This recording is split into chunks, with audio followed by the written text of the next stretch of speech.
Alô, pessoal. É o seguinte, outro dia eu coloquei no Facebook um post muito breve, que eu vou repetir aqui e comentar brevemente. Muitos membros da equipe do presidente Bolsonaro, entre os quais o nosso querido ministro da Justiça, Sérgio Moro, parecem aceitar, por hábito ou crença, a máxima de que, aspas, a lei é superior a ideologias, fecha aspas. É uma ideia errada no seu conteúdo e perigosa nas consequências da sua aplicação prática. Toda lei constitucional, civil ou penal é necessariamente e quase que por definição a cristalização institucional de um sistema ideológico preexistente, que por meio dela se consolida em autoridade reguladora de toda a vida social. É uma coisa inteiramente absurda, vamos dizer, um bacharel recém-formado em direito, para não dizer um professor de direito, ignorar isso completamente. Quer dizer, é uma coisa inteiramente absurda. Quer dizer, que se as leis não saem de uma ideologia, então de onde que elas saem? Elas saem de um corpo de conhecimentos puramente científicos, e esses conhecimentos científicos se impõem, né, uniformemente a todo um corpo de legisladores, ou há toda uma discussão ideológica até chegar num certo consenso que produz, então, a Constituição, o direito penal, o direito civil, etc, etc. Qualquer estudante iniciante de sociologia, de história, de filosofia e de direito tem a obrigação de saber disso. Mas, no nosso governo, parece que muitas pessoas ignoram isso. Que o general Santos Cruz ignorasse, eu não me estranho, porque ele ignora tudo. Ele não sabe nada. Ele é que nem o Johnny English, né? Ele não sabe o que é o medo, ele não sabe o que é o perigo, ele não sabe nada. Tá certo? Então, ele chegou a dizer assim, que se a coisa é ideológica, não é racional. Falei, então, esse sujeito não tem a menor ideia do que seja uma ideologia, porque o primeiro sinal de uma ideologia é de que é uma construção racional, obviamente. Né? Às vezes até mais racional do que um diálogo filosófico, uma discussão filosófica. Por exemplo, é fácil você perceber que existe mais racionalidade, mais organização racional no marxismo, ou mesmo nas doutrinas fascistas de Giovanni Gentili e outros, do que, por exemplo, em Nietzsche. Nietzsche é um filósofo, tá certo? As ideias dele são uma barafunda, ele muda de ideia a cada 3 dias, tá certo? Uma ideologia não pode fazer isso, senão ela não vai persuadir ninguém. Se você não sabe o que o ideólogo está dizendo, você não entende o que ele está dizendo, você não pode aderir. E uma ideologia, ela evidentemente, ela necessita do apoio da militância e da massa, tá certo? Portanto, não pode haver, vamos dizer, um movimento de massas nietzschiano. Realmente não é possível, tá certo? Mas um movimento marxista, um movimento fascista é possível, por quê? Porque são ideologias e elas têm uma estrutura racional bem visível. O que caracteriza a ideologia e a distingue do discurso filosófico-científico é, por assim dizer, a arbitrariedade das premissas. As premissas de uma ideologia são sempre, vamos dizer, premissas volitivas. É algo que o ideólogo quer que se realize. E esta parte não é discutida. Então, em geral, existe uma certa camuflagem para que essas premissas pareçam científicas ou filosóficas. Mas você, analisando, você vê que realmente aquilo é pura ideologia. Eu já expliquei para vocês, por exemplo, que no caso do marxismo, você vê que a opção pelo socialismo é anterior a toda demonstração. Quer dizer, o socialismo é tido como finalidade da história antes de que a história seja examinada. Quer dizer, a história é examinada a partir do seu futuro hipotético, não do seu passado fático. Né? Mas, de qualquer modo, a construção em si tem que ser completamente racional. Então, isso quer dizer, esse general nunca leu nada sobre o assunto, não estudou, e sai aí dando palpite. Tá certo? O fato de ter sido ministro parece que no Brasil confere uma certa autoridade intelectual. Mas no Brasil, para ter autoridade intelectual, basta você ter um diplominha vagabundo assinado por um analfabeto funcional. Está aí o Vladimir Safat, com os diplominhas dele, acha que é filósofo. Né? Então, até outro dia foi entrevistado por um chamado Sérgio Lírio, que diz, você é um filósofo de verdade, não é um astrólogo que diz que é filósofo. Eu digo, bom, eu exerci a profissão de astrólogo durante 2 anos, parei 38 anos atrás, antes de que nascesse esse seu Sérgio Lírio, provavelmente, né? A idade dele deve estar por aí. Né? E, no entanto, ninguém reclamou que houvesse filósofos, houvesse astrólogos ensinando filosofia, quando estava lá o Dodsworth Manhavita, que era astrólogo profissional e escrevia livros de astrologia enquanto lecionava filosofia. E o nosso ministro da Educação, Renato Janeiro Ribeiro, que era um discípulo dele. Aí não tem problema a astrologia. A astrologia começa... Né? A minha astrologia de 38 anos atrás é mais atual, aparentemente, do que a astrologia que eles exerciam naquele momento. Né? Mas, bem, então, vamos dizer, essa suposta autoridade intelectual do meio universitário brasileiro é uma coisa horrível, sobretudo quando se trata desses intelectuais de esquerda, porque 19 anos atrás eu escrevi um artigo no Globo que se chamava assim: tudo o que você queria saber sobre a direita e vai continuar não sabendo. O artigo comentava este livro. Esse livro foi produzido por 120 professores universitários com vasto financiamento oficial e privado. E ele levou 4 anos para ser preparado. O editor, o preparador da edição, não vou nem dizer o nome, não precisa, diz, não, aquilo deu um trabalho medonho durante 4 anos, um trabalho dificílimo. E daí, para vocês terem ideia de como é a coisa, eu começo o meu artigo assim, quer ver? O leitor sabe quem são Ludwig von Mises, Friedrich Hayek, Murray Rothbard, Russell Kirk, Malcolm Muggeridge, Vladimir Horowitz, Sowell, Babbitt, Scruton, Perry Fitz, Juvenal, Voegelin, Guénon, Nasser, Schwann, Lindblom, Rosenstock, Husserl, Rosenzweig, Christo? Não sabe. Se perguntar a um direitista culto, ele lhe dirá: são os principais pensadores de direita no século XX. Mas se procurar os seus nomes na lista de verbetes deste dicionário crítico do pensamento de direita, não os encontrará. Né? Em lugar deles, topará com uma lista de tarados, psicopatas, esquisitões, assassinos e genocidas, de Röhm a Eichmann, muitos deles de identidade ideológica incerta, além de autores de terceira ordem e personagens de importância episódica. De escritores significativos, só os mais enfesados e atípicos, como Charles Maurras. Ninguém vai dizer que Charles Maurras foi típico de qualquer coisa, ele é diferente de todo mundo, que terminou excomungado como um papa conservador, e Ezra Pound, cujos escritos políticos ninguém leu, e que o próprio autor do verbete só conhece por referência indireta. É incrível. Ele não cita um texto do Pound, só coisas que escreveram a respeito do Pound. Bom, eu, que não sou um especialista em Pound, eu li pelo menos uns 5 livros do Pound. Né? Quer dizer, é um poeta importantíssimo e vamos dizer, de fato, era um ideólogo fascista notório, nunca escondeu isso aí. Né?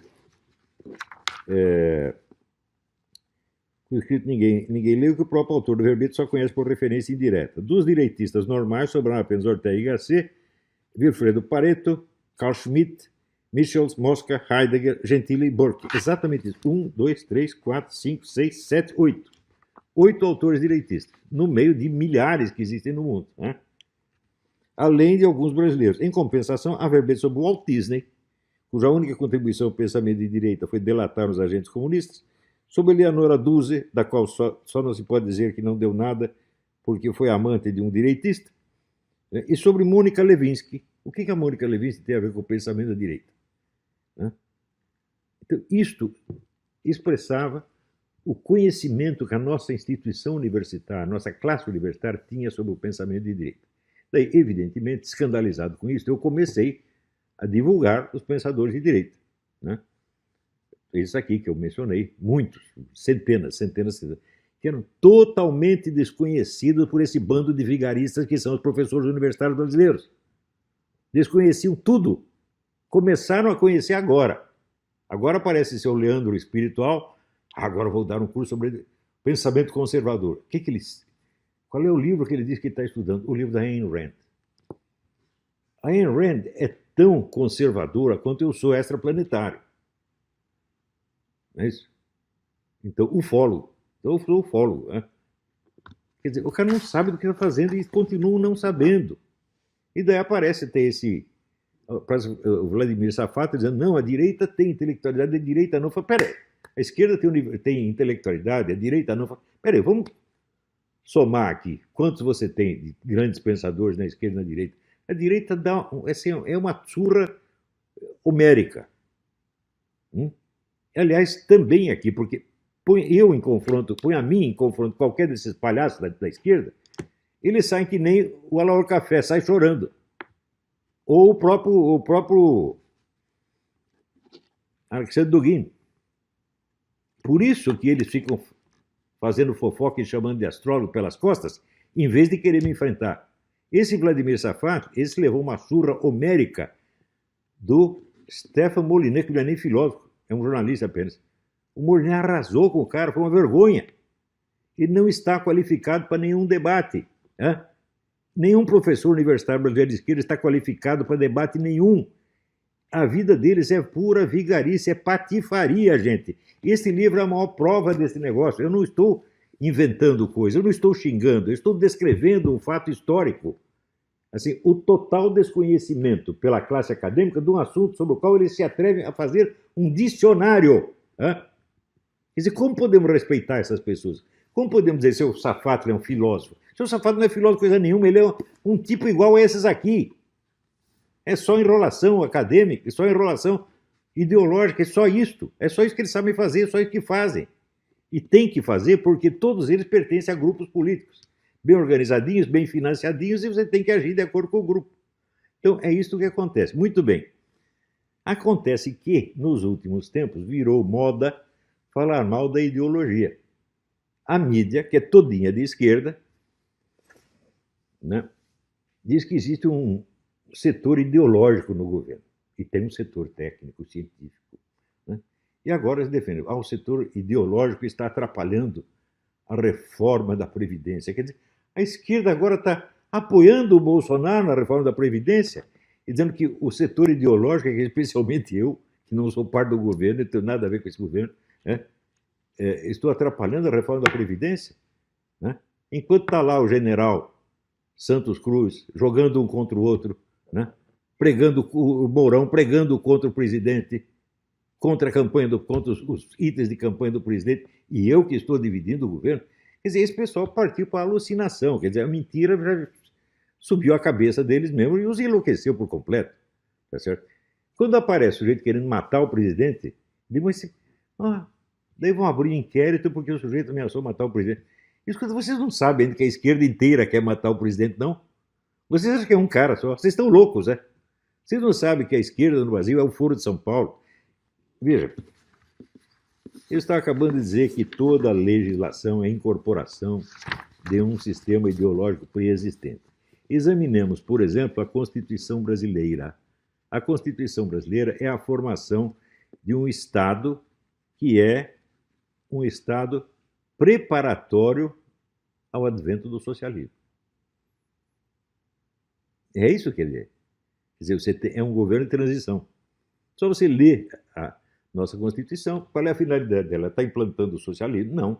Ela está criando um governo preparatório, que é exatamente como Lula se definia, com toda razão.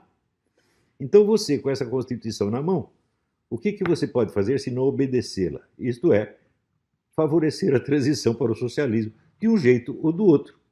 Mas, se você acredita... Então, continuando, segunda parte aqui,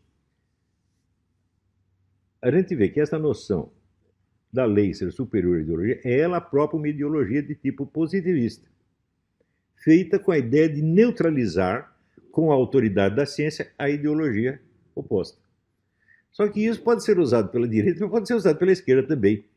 E agora o anti-ideologismo, que pegou em toda a mídia está falando mal das ideologias, como se eles não tivessem ideologia. Agora, esse pessoal todo vem de formação marxista, comunista. Para o marxismo, tudo é ideologia. A cultura inteirinha é ideologia, religião é ideologia, lei é ideologia, costumes são ideologia, moral é ideologia, tudo é ideologia. Este ideologismo originário do marxismo se tornou mais radical ainda após o Maio de 68, os filósofos do Maio de 68, inclusive, principalmente, o Michel Foucault. Porque o Michel Foucault, ele, não apenas para ele tudo é ideologia, mas tudo são relações de poder. Portanto, o campo ideológico vai muito além do que o próprio Marx imaginava. Este pessoal para o qual tudo é ideologia, de repente está fingindo que é anti-ideológico e que só existe ideologia no governo Bolsonaro. E nós vamos cair nessa? Você vai cair nessa, Moro? Peraí, você quer mesmo ser derrotado? Você quer ser esmagado pelos seus inimigos? Então continue pensando assim. Então, olha aqui, eu gosto muito de você, estou apostando no seu sucesso, desejo o seu sucesso. E estou alertando você para que não te aconteça mais isso. Pare de aceitar assessores esquerdistas. Eles podem mais do que você. Né? Cada um deles tem a mídia inteira pelas costas. Você vê, acabei de dizer, a nossa Constituição é a Constituição de transição para o socialismo. Né? A universidade é todinha ela formação de militância. Né?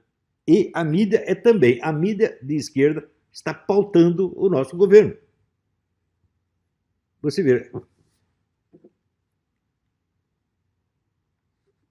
o próprio presidente Bolsonaro às vezes cai nessa, querendo mostrar para a esquerda, falar, olha, eu não sou tão direitista assim. Se você começa com isso, você já cedeu a vitória para o adversário. Não é isso? Agora, se você tem vergonha de ser direitista, porque você acha que direitismo é nazismo, é fascismo, é truculência, etc. Bom, então você, de fato, você está contra a direita. Eu acho que a direita não é nada disso. Né? Você vê, todos os autores, já expliquei aqui a questão do fascismo, já expliquei a origem do fascismo, o pessoal usa a palavra fascismo, coisa é fato, ele não tem a menor ideia do que é fascismo, nunca estudou isso, não sabe nada. O fascismo surge como proposta revolucionária dentro do movimento socialista. E evolui nesse sentido. E pior ainda, a proposta fascista, que era tirar da classe social operária o papel de como é que se diz, de personificação, de agente fundamental da revolução, tirar isso da classe proletária e conferir à nação. Então a luta já não seria de classe proletária contra classe burguesa, mas de nações proletárias contra nações burguesas. Isso foi adotado depois da guerra, da Segunda Guerra, foi adotado por todo o movimento comunista mundial. Todo o programa do Partido Comunista Brasileiro era isto. Já não era mais contra a burguesia, era contra o imperialismo. Nós vamos nos unir à burguesia nacional para combater o imperialismo. Ou seja, o fascismo criou todo o comunismo posterior à Segunda Guerra. E por que eles falam mal do fascismo? Porque eles têm rabo preso com isso e eles, vamos dizer, já que o fascismo se deu mal, então eles tentam se limpar desse parentesco. Se não houvesse o parentesco, eles não teriam que ficar toda hora exibindo o seu antifascismo. Não é isso? Então, porque de fato eu acho que adeptos sinceros do fascismo hoje são muito raros. Ainda, claro, existem alguns ainda, tá certo? Mas não tem. Se você estudar a história dos anos 30 ou 40, você vai ver a força intelectual do fascismo. O fascismo era tão dominante nos meios intelectuais quanto o comunismo, até mais. Se você pegar a França dos anos 30 e 40, falar, o pessoal da direita dominava aquilo, da direita fascista dominava aquilo. Não era direita liberal, não, quase não tinha isso na França. Né? E na Itália, então, nem se fala. Quer dizer, você não vai, dificilmente você vai achar no meio esquerdista, vamos dizer, um filósofo tão bem preparado quanto Giovanni Gentili. Então, acho que o único comunista que dá para ombrear, mas o Georg Lucas, né? Estão mais ou menos na mesma altura. Claro que são dois mestres malignos, como dizia o Harry Redknapp, mas que eram gênios, ninguém pode negar. Né? Então, hoje em dia os verdadeiros fascistas são muito raros. Então estão combatendo o quê? Eles têm que chamar de fascista tudo que se opõe à política deles. Quer dizer, se você não gosta do genocídio chinês, não gosta dessa matança de cristão, né? Não gosta da tirania cubana e da tirania venezuelana, você é fascista. Eles usam esta palavra como rótulo infamante. Porque se você for estudar o que há por baixo desse rótulo infamante, há a política deles, igualzinha. Então,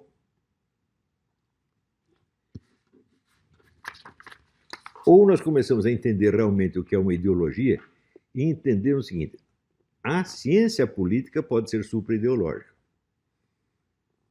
Não é isso? Então, tu Tucídides, na história da Guerra do Peloponeso, ele deu um exemplo de como é isso. Você narra uma situação mostrando qual a interpretação que os agentes envolvidos no processo estão dando à sua situação. E daí você misturando, né, costurando as várias interpretações, você obtém uma interpretação abrangente. Então aí você se sobrepôs à ideologia. Por quê? Porque você retratou corretamente o conflito ideológico. E, portanto, você não está comprometido com nenhum dos lados. Você pode até ter simpatia por um ou por outro, mas você não está comprometido com isso. Você está usando um ponto de vista do observador científico. Então, a ciência política pode ser supra-ideológica, mas nenhuma política prática pode ser supra-ideológica. Isso é um absurdo dos absurdos. Não há uma ação política que possa se justificar cientificamente do começo ao fim. Tudo ali na política é um ato de vontade, são escolhas, baseadas no quê? Em preferências ideológicas. Quer dizer, como é que pode ter tanta gente que não sabe disso e esses mesmos são acusados de ideológicos por aqueles que são os mais ideológicos de todos, que são os esquerdistas? Esse país está ficando louco? Aonde vocês esperam chegar com tanta falsidade, com tanta mentira, com tanta loucura? Então é isso aí. Ó, ministro, vê se acorda, tá?